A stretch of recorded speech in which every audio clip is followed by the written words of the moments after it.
ক্যালকাটা ইউনিভার্সিটিতে তোমরা যারা 7 সেমিস্টারে পড়াশোনা করছো হিস্ট্রি অনার্সে, অর্থাৎ সবেমাত্র 6 সেমিস্টার পরীক্ষা দিয়ে তোমরা 7 সেমিস্টারে উঠেছো, তোমাদের এই 7 সেমিস্টারে 5টি পেপার অনার্সের পেপার তোমাদেরকে পড়তে হবে। তার মধ্যে প্রথম যে পেপারটি রয়েছে অর্থাৎ ডিএসসিসি 16 আধুনিক দক্ষিণ পূর্ব এশিয়ার ইতিহাস, জাপানের ইতিহাস। এর আগে তোমরা 6 সেমিস্টারেও আধুনিক দক্ষিণ পূর্ব এশিয়ার ইতিহাস পড়েছিলে, চীনের ইতিহাস পড়েছিলে। এবার তোমাদেরকে পড়তে হবে জাপানের ইতিহাস। এই জাপানের ইতিহাস তোমাদের 7 পেপারের একেবারে প্রথম পেপার হিসেবে রয়েছে। এই পেপারের সিলেবাস কি রয়েছে তা নিয়ে একটু সংক্ষিপ্ত আলোচনা করব এই ভিডিওতে। তা দেখো, তোমরা এই পেপারটার উপরে 100 নম্বরের পড়াশুনো করবে, তার জন্য এই সিলেবাসটা বোঝা কিন্তু খুবই দরকার রয়েছে। তাই এই প্রথমে এই সিলেবাস দিয়ে আমরা আজকে শুরু করলাম 7 সেমিস্টারের পড়ানো বা পড়াশোনাটা। তা দেখো, এখানে ডিএসসিসি 16 আধুনিক জাপানের ইতিহাস, এই আধুনিক জাপানের ইতিহাসের উপরে মাত্র 3টি টপিক তোমাদেরকে ভালো করে পড়তে হবে, তার মধ্যেই সমগ্র সিলেবাসটা ধরা রয়েছে। তো দেখো, জাপানের ইতিহাসের শুরুটা দেখাচ্ছে 1868 থেকে 1945 দ্বিতীয় বিশ্বযুদ্ধের শেষ পর্যন্ত, আর শুরু হচ্ছে 1868 সাল থেকে। তা 1868 সাল জাপানের ইতিহাসে একটা গুরুত্বপূর্ণ টার্নিং পয়েন্ট, কারণ এর আগে জাপানে প্রায় 1000 বছর ধরে শগুনতন্ত্র ছিল। এই শগুনতন্ত্র কি এটা একটু জানতে হবে। দেখো, শগুনরা ছিল জাপানের সম্রাটের প্রধানমন্ত্রী। যিনি প্রধানমন্ত্রী হতেন তাকে বলা হতো শগুন, তালবস্যায় ওকার গয়সু দন্তান্ন। তা জাপানে যে সম্রাট ছিলেন তিনি দুর্বল হয়ে পড়েছিলেন, তার সমস্ত ক্ষমতা তার প্রধানমন্ত্রী এই শগুন তিনি দখল করে নেন, সমস্ত ক্ষমতা নিজের হাতে কুক্ষিগত করে নেন এবং সম্রাটকে তার সিংহাসনে কাঠের পুতুলের মতো বসিয়ে রাখেন, আর সমস্ত ক্ষমতা চলে যায় এই শগুনদের হাতে। এবং এই শগুন নিজে স্বতন্ত্রভাবে জাপানকে শাসন করার জন্য টোকিওতে তিনি এক সদর দপ্তর প্রতিষ্ঠা করেন, শগুনের সদর দপ্তর অর্থাৎ শগুনদের রাজধানী। ফলে টোকিওকে কেন্দ্র করে শগুনদের শাসন ব্যবস্থা আবর্তিত হয় প্রায় 1000 বছর ধরে। তাই এই বিষয়টাকে বলা হয় টোকুগাওয়া শগুনতন্ত্র। আর কেন তন্ত্র বলা হচ্ছে, শগুনকে শগুনতন্ত্র কেন বলা হচ্ছে সেটাও আমাদের জানতে হবে। এক শগুন মারা যাওয়ার পর, অর্থাৎ সম্রাটের প্রধানমন্ত্রী মারা যাওয়ার পর তার ছেলে আবার প্রধানমন্ত্রী হচ্ছেন, অর্থাৎ শগুন হচ্ছেন। সেই শগুনের ছেলে আবার শগুন হচ্ছেন। এইভাবে শগুনতন্ত্র প্রায় 1000 বছরেরও বেশি সময় জাপানে ছিল। এবং এই সময়ে জাপানে ছিল সামন্ততন্ত্র। জাপানের যারা সামন্ত প্রভু তাদেরকে বলা হয় ডাইমিও। ডাইমিও মানে জমিদার। তা জাপানে অল্প কিছু ডাইমিও ছিল এবং তাদের হাতেই ছিল সমস্ত জমি। আর এই ডাইমিওরা বা জমিদাররা তাদের জমিদারি দেখাশোনা করার জন্য এক বিশেষ ধরনের সেনা পুষতেন বা সেনা তারা রক্ষণাবেক্ষণ করতেন বা তৈরি করেছিলেন। এই সেনাদেরকে বলা হয় সামুরাই। তা আমাদেরকে ডাইমিও পড়তে হবে, সামুরাইও কিন্তু পড়তে হবে। আর সব থেকে বড় ডাইমিও ছিলেন, অর্থাৎ ডাইমিওদের উপরে ছিলেন, সমস্ত ডাইমিওদেরকে যারা নিয়ন্ত্রণ করতেন তারা হলো শগুন। তা এই শগুন যুগের একটা সময় পতন হয় 1868 সালে। তা শগুনদের পতনের পিছনে অনেক কারণ আছে, প্রায় 10টি কারণ বলা যায় রয়েছে। তার মধ্যে প্রত্যক্ষ কারণ, সরাসরি যে কারণটা রয়েছে, যে কারণের ফলে শগুনতন্ত্রের পতন হয়, সেটি হচ্ছে কমোডোর পেরির অভিযান। 1854 সালে আমেরিকার এক নৌ সেনাপতি কমোডোর পেরি তিনি জাপানে আসেন এবং জাপানের এই শগুনদের কাছে দাবি করেন যে জাপানের সাথে আমেরিকা ব্যবসা বাণিজ্য করবে। এইভাবে তিনি একটা দাবিপত্র দিয়ে ফিরে যান এবং বলেন 1 বছর পরে তিনি আবার আসবেন। এই যে মানে কমোডোর পেরির অভিযান, এই অভিযানকে কেন্দ্র করে জাপানের মধ্যে আভ্যন্তরীণ রাজনীতিতে ঝড় ওঠে, গোলযোগ তৈরি হয়। জাপানের সমাজ বা বুদ্ধিজীবী মহল দুটো ভাগে ভাগ হয়ে যায়।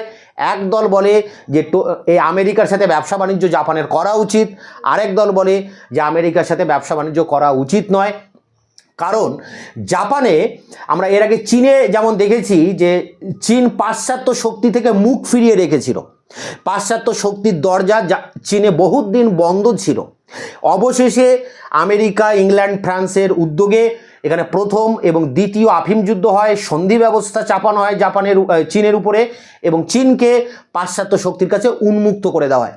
এবং জাপান ঠিক সেই একইভাবে চীনের দেখা দেখি পাশ্চাত্য শক্তিবর্গ থেকে মুখ ফিরিয়েছিল এবং জাপানকে এই কারণে বলা হয় অন্ধকারাচ্ছন্ন উপত্যকা, কারণ জাপানে আধুনিক পাশ্চাত্য শিক্ষা দীক্ষা কিন্তু জাপানে প্রবেশ করেনি। জাপান অনেক দিন ধরে এই পাশ্চাত্য শক্তির কাছে দরজা বন্ধ করে রেখেছিল। তাই কমোডোর পেরির অভিযান জাপানে সেই দরজা খুলে দেয়, কারণ জাপানে কমোডোর পেরি তার পরের বছর আবার অনেকগুলি যুদ্ধজাহাজ নিয়ে জাপানে এসে হাজির হয় এবং জাপান সরকার তখন বাধ্য হয়ে, মানে এই শগুনরা তখন বাধ্য হয়ে আমেরিকার সাথে সন্ধি চুক্তি করে এবং পাশ্চাত্য শক্তিবর্গের কাছে দরজা খুলে দেয়। এই ঘটনার ফলে শগুনদের যে দুর্বলতা, সেই দুর্বলতা জনসমক্ষে প্রকাশ পায় এবং যারা শগুনদের বিরোধী ছিল জাপানে, যে সমস্ত জনগোষ্ঠী যেমন চোশু গোষ্ঠী, সাতসুমা গোষ্ঠী, টোসা গোষ্ঠী, এরকম 4টি গোষ্ঠী ছিল, সেই গোষ্ঠী এই শগুনতন্ত্রের পতন ঘটায় এবং সম্রাটের ক্ষমতা পুনঃপ্রতিষ্ঠিত করে। যেই শগুনতন্ত্রের পতন ঘটছে 1868 সালে, অমনি সম্রাট তার যে পুরনো ক্ষমতা তিনি ফিরে পাচ্ছেন, তার হারানো ক্ষমতা তার হাতে আবার চলে আসছে এবং জাপানের সম্রাট পুনরায় স্বমহিমায় তিনি ক্ষমতায় প্রতিষ্ঠিত হচ্ছেন। এই ঘটনাকে বলা হয় মেইজি পুনঃপ্রতিষ্ঠা। মেইজি অর্থাৎ সম্রাট এবং তার ক্ষমতা পুনঃপ্রতিষ্ঠিত হচ্ছে, তাই বলা হচ্ছে মেইজি পুনঃপ্রতিষ্ঠা। তা আমাদের সিলেবাসের প্রথম প্রশ্ন শগুনতন্ত্রের পতনের কারণ কি, আর দ্বিতীয় প্রশ্ন যে মেইজি পুনঃপ্রতিষ্ঠার প্রকৃতি বা চরিত্র, মানে সত্যি কি জাপানের সম্রাটের ক্ষমতা পুনঃপ্রতিষ্ঠিত হয়েছিল, এটার উপরে একটা প্রশ্ন। তাই এগুলো নিয়ে পরে আলোচনা হবে। তা দেখো এখন যে বিষয়টা, যে শগুনতন্ত্রের পতন হলো এবং সেই জায়গায় জাপানের সম্রাটের ক্ষমতা পুনঃপ্রতিষ্ঠিত হলো এই 4টি জনগোষ্ঠীর হাত ধরে। এরপর এই 4টি জনগোষ্ঠী এবং জাপানি জনগণের চাপে পড়ে জাপানের সম্রাট একটি সংবিধান প্রণয়ন করেন 1889 সালে জাপানিদের জন্য। এই সংবিধানকে বলা হয় মেইজি সংবিধান। এই সংবিধানের চরিত্র কি, এটা 3 নম্বর প্রশ্ন। তাই এই সংবিধানে একটি কথা বলে রাখি যে এই সংবিধান রচনা হয়েছিল দেশের অভিজাত বুর্জুয়াদেরকে কেন্দ্র করে, তারাই রচনা করেন। অভিজাত বুর্জুয়া উচ্চ শ্রেণীর মানুষরাই এই সংবিধান রচনা করেন, ফলে তাদের স্বার্থ এখানে সুরক্ষিত হয়। সাধারণ মানুষ কিন্তু এখানে সংবিধান থেকে কিছুই পায়নি, তাই এই সংবিধানের চরিত্র ছিল বুর্জুয়া কেন্দ্রিক। তো এটা ছিল তৃতীয় প্রশ্ন।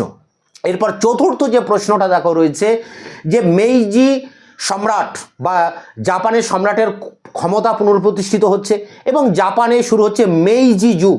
এতদিন ধরে ছিল শগুন যুগ, 1000 বছর ধরে, এবার জাপানে শুরু হচ্ছে মেইজি যুগ। তা মেইজি যুগে জাপানিরা উপলব্ধি করে যে তাদেরকে উন্নত হতে হবে। তাদেরকে উন্নত হতে গেলে পাশ্চাত্য শক্তির বর্গের মতো উন্নত হতে হবে, তবেই তাদের সমকক্ষ হওয়া যাবে। এই কারণে তারা পাশ্চাত্য শিক্ষা দীক্ষা অনুকরণ করে, পাশ্চাত্য সামরিক ব্যবস্থা অনুকরণ করে। যেমনটা চীনে একটা সময় আমরা দেখেছি আত্মশক্তি আন্দোলনের ভিতর দিয়ে, ঠিক সেই রকম জাপানেও পাশ্চাত্য ধাঁচে শিক্ষা সংস্কার শুরু হয়। তাই এটা ছিল কিন্তু চতুর্থ প্রশ্ন, জাপানের এই শিক্ষা সংস্কার। পঞ্চম প্রশ্ন কি, জাপানের সামরিক সংস্কার। তা জাপানে আধুনিক কলকারখানা, জাহাজ নির্মাণ কারখানা, যুদ্ধজাহাজ তৈরির কারখানা, অস্ত্র বা গোলা বারুদের কারখানা, এগুলো তৈরি হয়। পাশ্চাত্য ধাঁচের সেনাবাহিনীকে পুনর্গঠন করা হয়। এরপরে ষষ্ঠ যে প্রশ্নটি রয়েছে জাপানের অর্থনীতি। তা মেইজি যুগে জাপানের অর্থনীতি, তো এই সময়ে মানে মেইজি যুগে জাপানের অর্থনীতির ব্যাপক অগ্রগতি ঘটে।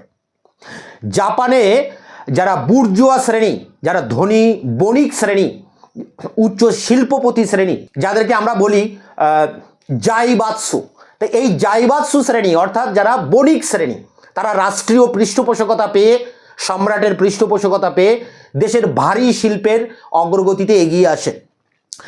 লোহা শিল্প, কয়লা শিল্প, চিনি শিল্প, জাহাজ শিল্প, রেল শিল্প, এবং বিভিন্ন যেগুলো ভারী শিল্প, খনি শিল্প, সেইগুলোর অগ্রগতিতে বিরাট বড় ভূমিকা নেয় এই সমস্ত বেসরকারি উদ্যোগপতিরা।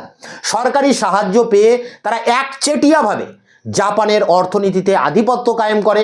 অর্থাৎ জাপানের এই অর্থনীতি, মেইজি যুগে জাপানের অর্থনীতিতে বেসরকারি উদ্যোগ একটা বড় ভূমিকা নিয়েছিল। এই জাইবাৎসুদের ভূমিকা ছিল একটা বড় ভূমিকা। পাশাপাশি রাষ্ট্রীয় উদ্যোগও কিন্তু ছিল। রাষ্ট্রের সেই সময় অর্থমন্ত্রী ছিলেন মাতসুকাটা। তিনি পাশ্চাত্য ধাঁচে দেশের কর ব্যবস্থা ঢেলে সাজান, বৈদেশিক ঋণ সংগ্রহ করে দেশের শিল্পকে উন্নয়ন করেন জনসাধারণের জীবনযাত্রার মান বৃদ্ধি করার চেষ্টা করেন এবং দেশের অর্থনীতিকে একটা আধুনিকীকরণ করার চেষ্টা করেন। তাহলে দেশের মেইজি যুগের অর্থনীতি একদিকে যেমন রাষ্ট্রীয় উদ্যোগে অগ্রগতি ঘটে, পাশাপাশি কিন্তু বেসরকারি উদ্যোগেও অগ্রগতি ঘটে। তা জাপানের এই অর্থনীতি আমাদেরকে এই ইউনিটে খুব ভালো করে পড়তে হবে। বিশেষ করে এখানে দুটো প্রশ্ন হয়, দুটোই 20 নম্বরের প্রশ্ন হয় মেইজি যুগের অর্থনীতির উপরে। একটা প্রশ্ন পরীক্ষায় আসে, একটি হচ্ছে যে মেইজি যুগের অর্থনীতিতে রাষ্ট্রীয় উদ্যোগ কী ছিল, আরেকটি প্রশ্ন মেইজি যুগের অর্থনীতিতে বেসরকারি উদ্যোগ কী ছিল। তো এগুলো সবই আমাদেরকে পড়তে হচ্ছে ইউনিট 1-এ, অর্থাৎ যেখানে লেখা আছে সামন্ততন্ত্র থেকে পুঁজিবাদের উত্তরণ। দেশে সামন্ততন্ত্রের পতন ঘটছে, সেই জায়গায় এই পুঁজিবাদী অর্থনীতির বিকাশ ঘটছে এবং মেইজি যুগের অর্থনীতিতে রাষ্ট্রীয় উদ্যোগ বেসরকারি উদ্যোগ দেখা যাচ্ছে। এবং এই ইউনিটে আমাদেরকে পড়তে হচ্ছে শগুনতন্ত্রের পতন কিভাবে ঘটছে এবং মেইজি পুনঃপ্রতিষ্ঠা কিভাবে ঘটছে, সামরিক সংস্কার, শিক্ষা সংস্কার, আরও বিভিন্ন যে সংস্কার, কৃষিক্ষেত্রে সংস্কার, এগুলো কি, এগুলো সব নিয়ে আমাদেরকে পড়তে হচ্ছে ইউনিট 1-এ। ইউনিট 2 দেখো, জাপানি সাম্রাজ্যবাদ। জাপান এই সময় ধীরে ধীরে সাম্রাজ্যবাদী কার্যকলাপ শুরু করে, যেমনটা ইংল্যান্ড, ফ্রান্স বা ইউরোপের আরও অন্যান্য দেশকে আমরা দেখেছি যে যারা বিভিন্ন দেশে উপনিবেশে স্থাপন করেছিল। ঠিক সেই রকম জাপান তার পার্শ্ববর্তী এলাকায়, যেমন কোরিয়া দখল করে নেয়। কোরিয়া ছিল চীনের হাতে, কিন্তু জাপান এই কোরিয়া চীনের কাছ থেকে ছিনিয়ে তাদের অধিকারে নিয়ে আসে। এবং জাপান কি করে যে চীনের উত্তরাংশে যে সমৃদ্ধ মাঞ্চুরিয়া প্রদেশ, সেই মাঞ্চুরিয়া প্রদেশ দখল করে নিয়ে সেখানে জাপান তার বর্ধিত যে জনসংখ্যা সেখানে পুনর্বাসন করে। তা জাপানের এই সাম্রাজ্যবাদী কার্যকলাপ আমাদের কিন্তু এই ইউনিটে পড়তে হবে। অর্থাৎ মেইজি সম্রাট জাপানে তিনি কিন্তু এই সাম্রাজ্যবাদী কার্যকলাপ শুরু করেন। চীন দখল করেন, মানে চীনের মাঞ্চুরিয়া দখল করেন, চীনের সাথে যুদ্ধ করেন, চীন জাপান যুদ্ধ, কোরিয়া দখল করেন। এগুলো আমাদেরকে কিন্তু পড়তে হবে, বড় বড় প্রশ্ন এগুলো। তো দেখো এর সাথে রিলেটেড যে আরেকটি টপিক রয়েছে সামরিকতন্ত্র ও ফ্যাসিবাদ। সামরিকতন্ত্র বলতে এই 1900 সালের পরে, বিশেষ করে প্রথম বিশ্বযুদ্ধ যখন শুরু হয় 1914 থেকে 1919, এই সময় জাপানের চিন্তাভাবনা কী ছিল, জাপান কিভাবে প্রথম বিশ্বযুদ্ধে যোগদান করে এবং প্রথম বিশ্বযুদ্ধের পর জাপানের যে সামরিক নেতারা ছিল তাদের মধ্যে ক্ষমতা লিপ্সা বৃদ্ধি পায়, তারা দেশের প্রশাসনিক ব্যবস্থায় হস্তক্ষেপ করে এবং জাপানে যে সাম্রাজ্যবাদী কার্যকলাপ সেটা জঙ্গি রূপ ধারণ করে। সামরিক নেতারা এই জঙ্গিবাদী কার্যকলাপের ভিতর দিয়ে তারা জাপানের পার্শ্ববর্তী বিভিন্ন অঞ্চলে সাম্রাজ্যবাদী আগ্রাসন ঘটায়। এটাকে আমরা বলছি সামরিক একনায়কতন্ত্র। যেমনটা আমরা চীনের ক্ষেত্রে দেখেছি যে চীনেও যে ইউয়ান শিকাইয়ের হাত ধরে চীনে যেমন সামরিক একনায়কতন্ত্র বা সমরনায়কতন্ত্রের যুগ শুরু হয়, ঠিক জাপানেও কিন্তু জাপানের এই সামরিক নেতাদের হাত ধরে জাপানের সামরিক একনায়কতন্ত্রের যুগ শুরু হয় এবং জাপানে দেখা দেয় ফ্যাসিবাদ। ইতালির মুসোলিনির হাত ধরে পৃথিবীতে আসে এই ফ্যাসিবাদ। ফ্যাসিবাদী কথার মূল অর্থ হচ্ছে যে রাষ্ট্রই এখানে সব, রাষ্ট্রের কথাই সর্বশেষ কথা। রাষ্ট্রে যিনি প্রধান আছেন তার প্রতি অনুগত থাকতে হবে, তার প্রতিটা কথা অক্ষরে অক্ষরে মেনে চলতে হবে। অর্থাৎ দেশের সমস্ত ক্ষমতা একজন ব্যক্তির হাতে কেন্দ্রীভূত, বা দেশে একনায়কতন্ত্রই শেষ কথা। তো এখানে ফ্যাসিবাদী যে শক্তি, সেই শক্তি কিন্তু দেখা যায় জাপানের ক্ষেত্রে। জাপানের এই সামরিক নেতারা কি করে, হিটলার ফ্যাসিবাদী শক্তি, নাসিবাদী শক্তি এবং মুসোলিনি ফ্যাসিবাদী শক্তি, এই দুই শক্তির সাথে জাপান জোট বাঁধে। জাপান জোট বেঁধে এক চুক্তি তৈরি করে, রোম, বার্লিন, টোকিও অ্যাক্সিস পাওয়ার। এটাও কিন্তু একটা বড় প্রশ্ন রয়েছে। তা জাপানে আবির্ভূত হয় সামরিক একনায়কতন্ত্র এবং জাপান ইতালি জার্মানির সাথে মিলিত হয়ে দ্বিতীয় বিশ্বযুদ্ধে ইংল্যান্ড, ফ্রান্স, আমেরিকার বিরুদ্ধে যুদ্ধ করে এবং আমেরিকার বোমা পড়ে 1945-এর 9ই আগস্ট এবং 6ই আগস্ট লিটল ম্যান এবং ফ্যাট বয়, হিরোশিমা এবং নাগাসাকি শহরে জাপান সর্বশান্ত হয়ে যায়। তো এই পর্যন্ত 1945 পর্যন্ত কিন্তু আমাদের সিলেবাসে পড়তে হবে। তা দেখো এখানে 3টে মডিউল আছে এই জাপানের উপরে, কিন্তু প্রথম যে মডিউলটা সামন্ততন্ত্র থেকে পুঁজিবাদের উত্তরণ, এই ইউনিটের উপরে আমাদের সব থেকে বেশি পড়তে হবে। মানে পুরো সিলেবাসের অর্ধেকেরও বেশি রয়েছে কিন্তু এই প্রথম ইউনিটে, আর বাকিটা রয়েছে দুটো ইউনিট মিলিয়ে। তা এই হচ্ছে সিলেবাস, খুব বিরাট বড় কিছু নয়। প্রথম ইউনিটে আমাদের পড়তে হচ্ছে সামন্ততন্ত্র থেকে পুঁজিবাদী উত্তরণ কিভাবে হয়। যেমনটা ইউরোপে আমরা আধুনিক যুগের উত্তরণে দেখেছি যে সামন্ততন্ত্র একদিকে ধ্বংস হচ্ছে আর একদিকে পুঁজিবাদের উত্তরণ হচ্ছে, যাকে আমরা বলি যুগ সন্ধিক্ষণ বিতর্ক। ঠিক সেই রকম জাপানেও কিন্তু যে শগুনতন্ত্রের পতন হচ্ছে, শগুনরাও ছিল জমিদার, বড় জমিদার, একদম সব থেকে বড় জমিদার ছিল বা সব থেকে বড় ডাইমিও ছিল এই শগুন। তাই সেই শগুনতন্ত্রের পতনের সাথে সাথে তার যে সামন্ততান্ত্রিক ব্যবস্থা তারও অবসান ঘটছে এবং সেই জায়গায় সম্রাটের ক্ষমতা পুনঃপ্রতিষ্ঠিত হচ্ছে, অর্থাৎ মেইজি পুনঃপ্রতিষ্ঠা। এবং তারপরে জাপানের সংবিধান রচনা হচ্ছে, অর্থনৈতিক ক্ষেত্রে বেসরকারি রাষ্ট্রীয় উদ্যোগ দেখা যাচ্ছে, সামরিক সংস্কার হচ্ছে, শিক্ষা সংস্কার, কৃষি সংস্কার, একাধিক ক্ষেত্রে সংস্কার আমরা দেখতে পাচ্ছি। এবং পরে আর দুটো টপিকে রয়েছে সাম্রাজ্যবাদ, অর্থাৎ জাপানে সামরিক একনায়কতন্ত্র প্রতিষ্ঠিত হচ্ছে, সামরিক যারা সেনাপতি, সেনাবাহিনীর যারা প্রধান, তারা ক্ষমতা দখল করছেন এবং জঙ্গিবাদী সাম্রাজ্যবাদী কার্যকলাপ শুরু করছে প্রথম বিশ্বযুদ্ধ থেকে দ্বিতীয় বিশ্বযুদ্ধের এই মধ্যবর্তীকালীন এই সময়টা। এবং একটা সময় 1945 গিয়ে জাপান সর্বশান্ত হচ্ছে এই পারমাণবিক বোমা জাপানের উপরে নিক্ষেপ করার ফলে। তা এই পর্যন্ত আমাদের সিলেবাস রয়েছে, খুব বড় কিছু নয়। এখানে যদি বলি আমরা প্রশ্ন কি কি রয়েছে, তো একটু দেখি।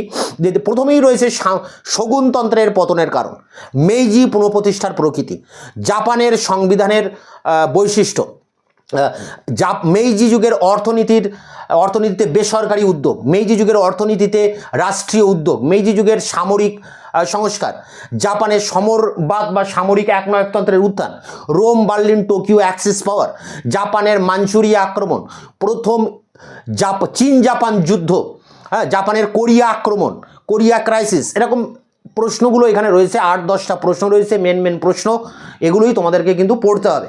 এখন এই পেপারটা ডিএসসিসি 16, এই পেপারটা এর আগের যে সিবিসিএস সিলেবাস ছিল সেই সিলেবাসে এই পেপারটার কোড নাম্বার ছিল DSC B3।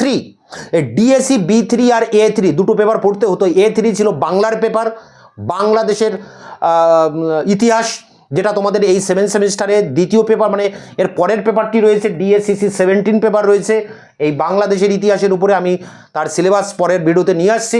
DSC B3 CBCS সিলেবাসে ছিল জাপানের ইতিহাস, এখন তোমরা পড়বে ডিএসসিসি 16 জাপানের ইতিহাস। একই সিলেবাস, একই নাম্বার প্যাটার্ন, আলাদা কিছুই নয়। এখন এই পেপারটায় যদি তোমরা বই পড়তে চাও তাহলে অনেক বই রয়েছে, তা তোমরা যে কোনো একটা বই কলেজ লাইব্রেরি থেকে তুলে পড়তে পারো। দেখো প্রথম যে বইটা রয়েছে আধুনিক পূর্ব এশিয়া। তা আধুনিক পূর্ব এশিয়া, তোমাদের এই 16 পেপারটিরও নাম কিন্তু আধুনিক পূর্ব এশিয়ার ইতিহাস জাপান। যেমন এর আগের সেমিস্টারেও পড়েছিলে আধুনিক দক্ষিণ পূর্ব এশিয়ার ইতিহাস চীন। তা এখানে যে বইগুলো তোমাদেরকে পড়তে হবে, বইয়ের কিন্তু নাম কমন নাম আধুনিক দক্ষিণ পূর্ব এশিয়া। সেখানে চীন এবং জাপান একসাথে নিয়ে বইগুলো লেখা আছে। ডক্টর রতন কুমার বিশ্বাস এনার লেখা এই বইটা কিন্তু খুবই ফেমাস বই, এই বইটা তোমরা পড়তে পারো। ডক্টর রতন কুমার বিশ্বাস ছিলেন আমার স্যার, আমি ওনার কাছেই গ্রাজুয়েশনে পড়াশুনো করেছি। আমি যখন বারাসাত গভর্নমেন্ট কলেজে 2007 সালে পাস আউট হই, তখন এই স্যারের কাছে কিন্তু আমি 3 বছর এই কলেজে পড়েছি। উনি আমাদের ক্লাসে পড়াতেন এবং তখনই তিনি এই বইটা কিন্তু লিখেছিলেন, আধুনিক পূর্ব এশিয়ার ইতিহাস চীন ও জাপান। এবং এই সময়ে তিনি দার্জিলিং গভর্নমেন্ট কলেজে ট্রান্সফার হয়ে চলে যান এবং আমিও কলেজ থেকে পাস আউট হই। তাই এনার লেখা এই বই, ডক্টর রতন কুমার বিশ্বাসের এই লেখা বইটা একমাত্র খুবই সুন্দর একটা বই, খুব ভালো লেখা আছে। এই বইটা তোমরা পড়তে পারো, কলেজ লাইব্রেরিতে রয়েছে। এছাড়া তোমরা কিনে নিতেও পারো, বইটার দাম কিন্তু বেশি নয়। এছাড়া আধুনিক পূর্ব এশিয়ার উপরে সিদ্ধার্থ গুহ রায়েরও একটি বই রয়েছে, খুব গুরুত্বপূর্ণ বই, সেটাও তোমরা পড়তে পারো। তোমরা যদি শুধুমাত্র জাপানের ইতিহাস পড়তে চাও, কারণ এই বইগুলো তো চীন জাপানে একসাথে রয়েছে, শুধু জাপানের ইতিহাস পড়তে গেলে তোমরা হরপ্রসাদ শাস্ত্রীর একটি বই রয়েছে জাপানের ইতিহাস, সেই বইটাও কিন্তু পড়তে পারো। সেই বইতে আলাদাভাবে শুধু জাপানের ইতিহাস লেখা রয়েছে। তা এই ছিল বইপত্র। বইগুলোতে অনেক ডিটেলসে লেখা আছে, কিন্তু এগুলো তো তোমাদের 20 নম্বরের কম্প্যাক্ট নোটস লাগবে এবং 5 নম্বরের টিকা প্রশ্নের অ্যান্সার লাগবে। তা যেহেতু এই পেপারটা এর আগের সিলেবাসেও ছিল এবং আমি পুরো একটা সেমিস্টার পড়িয়েছি এই ডিএসসি B3 জাপানের ইতিহাসের উপরে, তাই এর বেশিরভাগ প্রশ্নের উত্তর আমার চ্যানেলে আপলোড করা আছে। এই ভিডিওর ডেসক্রিপশন বক্স যদি তোমরা ক্লিক করো তাহলে দেখবে ডিএসসিসি 16 বলে একটি প্লেলিস্টের লিঙ্ক পাবে। সেখানে প্রায় 30টি প্রশ্নের উত্তর দেওয়া আছে, ছোট বড় মিলিয়ে, মানে 20 নম্বর এবং 5 নম্বরের প্রশ্ন মিলিয়ে 30টা প্রশ্নের উত্তর দেওয়া আছে, এগুলোই তোমাদের পড়তে হবে। এছাড়া তোমাদের এর পরের ভিডিওতে আমি সাজেশান নিয়ে আসবো। সাজেশানের যে সমস্ত প্রশ্নগুলোর উত্তর দেওয়া হয়নি, হয়তো 2-1টি প্রশ্ন ছাড়া আর বেশিরভাগ প্রশ্নের উত্তর আমার দেওয়া আছে, যেগুলো দেওয়া হয়নি খুব দ্রুত তার অ্যান্সার তোমাদের সামনে নিয়ে আসবো। শুধুমাত্র DS16 নয়, তোমাদের এই 7 সেমিস্টারের প্রতিটা পেপারের সিলেবাস, সাজেশান এবং সাজেশান ধরে একেবারে রেগুলারিটি মেনটেন করে তোমাদেরকে কিন্তু আমি গাইড করব এবং পড়াবো এই চ্যানেলের ভিতর দিয়ে। আমি এর আগের সেমিস্টারে একটু 2-3 মাস মাঝখানে একটু সমস্যা হয়েছিল, আমি পড়াতে পারিনি, কারণ আমার সেই সময় একটা ইন্টারভিউ চলছিল, SSC পরীক্ষা ছিল, নানা রকম কারণে আমি একেবারে সময় দিতে পারিনি। তবুও শেষ মুহূর্তে কিন্তু তোমাদের 20 নম্বরের সমস্ত প্রশ্নের উত্তর আমি কিন্তু দিয়েছি চ্যানেলে। তোমরা যারা আমার চ্যানেল ফলো করো তোমরা জানো। তাই এবার 7 সেমিস্টারে একেবারে প্রথম থেকে আজকের এই ভিডিওর ভিতর দিয়ে তোমাদের পড়ানো শুরু হলো এবং দায়িত্ব সহকারে তোমাদের এই 7 সেমিস্টারের প্রতিটা পেপারের কোশ্চেন অ্যান্সার তোমরা পেয়ে যাবে। তোমরা যারা টিউশন পড়ো টাকা পয়সা খরচ করে, তাদের সম্পর্কে আমার কিছু বলার নেই, কিন্তু আমার এই চ্যানেলটা মূলত তাদেরই জন্য যারা টিউশন পড়তে পারে না, টাকার অভাবে বা দূর দূরান্তে প্রত্যন্ত এলাকায় যারা বাস করে, তাদের জন্যই, তাদের ফুললি গাইডেন্স দেওয়ার জন্যই আমার এই কর্মপ্রচেষ্টা। তা যাই হোক, এখন এই আধুনিক জাপানের ইতিহাসের সিলেবাস ছিল এটাই। আমি এর পরের ভিডিওতে তোমাদের সামনে নিয়ে আসছি সাজেশন।